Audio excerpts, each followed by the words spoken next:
تقترب الانتخابات الرئاسية رويدا رويدا، ويقترب معها الشعب المصري العظيم من حسم مرحلة بالغة الأهمية والحساسية والمصيرية في تاريخ مصر الحديث.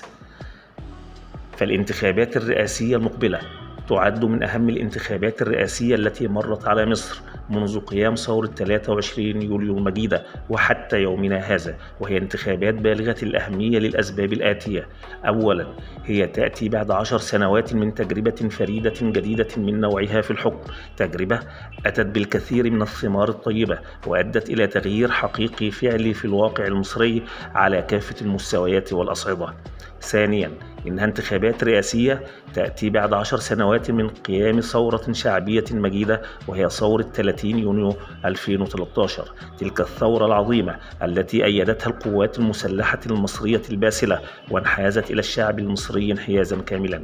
ثالثا، هذه الانتخابات الرئاسية تأتي بعد حقبة زمنية كاملة من التحديات الهائلة التي واجهت مصر وما زالت تواجهها حتى هذه اللحظة، تحديات مصير، تحديات وجود، تحديات تهدد أمننا القومي في الصميم، وهي تحديات والحمد لله تصدينا للكثير منها وقضينا عليها، ولكنها ما زالت مستمرة بشكل أو بآخر. فالمعركة شرسة وطويلة وممتدة، ولا يمكن حسمها في يوم وليلة أو عام أو عامين أو حتى حقبة زمنية كاملة.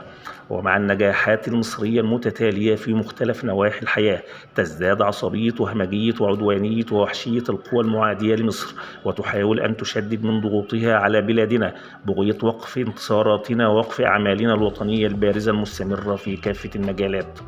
ومن هنا، ومع هذا المناخ الملتهب محليا وعربيا وإفريقيا وإقليميا ودوليا، ومع مناخ حرب عالمية للسيطرة على العالم، ومع تسارع وتيرة الأحداث على كافة المستويات، وتحول قارة أفريقيا، قاراتنا السمراء الجميلة التي ننتمي إليها، إلى موطن لنزاعات عالمية هائلة وخطيرة بين القوى العالمية، ونشهد فيها على الملأ وبوضوح وصراحة، وربما ولأول مرة تقريبا في التاريخ الحديث، صراعا علنيا روسيا أمريكيا فرنسيا بريطانيا تشتد وتيرته يوما بعد يوم، وتتصاعد أحداثه وتهدد العالم بأجمعه، صراع على ثروات إفريقيا الطبيعية والتي حباها الله بها. وتشتد المؤامرات أيضا من حولنا، سواء في السودان الشقيق أو في ليبيا الشقيقة أو في غيرها، مع محاولات مستمرة لا تنتهي من تنشيط للجماعات الإرهابية وعلى رأسها داعش والقاعدة وغيرها بغية إحداث قلاقل جديدة في الوطن العربي وفي المنطقة المحيطة بمصر تحديدا. ووسط هذا المناخ، ومع اشتداد ضراوة حروب الجيل الخامس والسادس التي ما زالت تشن بضراوة على شعبنا وبلادنا، ومع كل هذا المناخ الملتهب وتعاظم معارك البناء والتنمية في الداخل، ومع كل هذه الأمور، لم يعد أمامنا طرف أن نختار أو نتراجع أو نتردد في معركة الرئاسة الحاسمة. ربما لكل ما ذكرت من قبل كانت أسبابا ضرورية لإعادة ترشيح الرئيس عبد الفتاح السيسي لولاية ثالثة. أرى أن مصر في أشد الاحتياج إلى استمرار الرئيس عبد الفتاح السيسي في رئاسة الجمهورية. إنه الأفضل والأوفق والأنسب في المرحلة الراهنة لقيادة البلاد بتاريخه الوطني وبما امتلكه من خبرات هائلة خلال ترأسه للعديد من المواقع والمناصب المهمة، أو من خلال موقعه كرئيس للجمهورية وما أقامه وقدمه للبلاد من إعادة التوازن الدولي الدقيق بين الغرب والشرق. بل شاهدنا لأول مرة حضورا مصريا دوريا قويا ومؤثرا في المحافل الدولية، مما أدى إلى أن أصبح الرئيس عبد الفتاح السيسي في مصاف القادة العظام.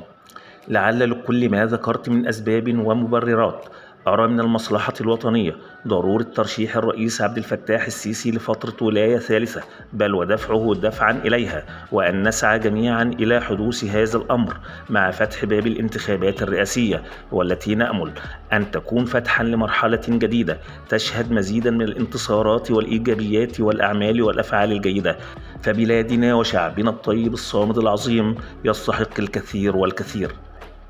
فهنيئا مقدما لشعب مصر، واجعلونا جميعا نتكتل وراء قيادة الرئيس السيسي لكي نوجه رسالة قوية إلى العالم الخارجي أن مصر قوية، ومصر على قلب رجل واحد، ومصر هي دولة العلم والنور والانتصار والإنجاز.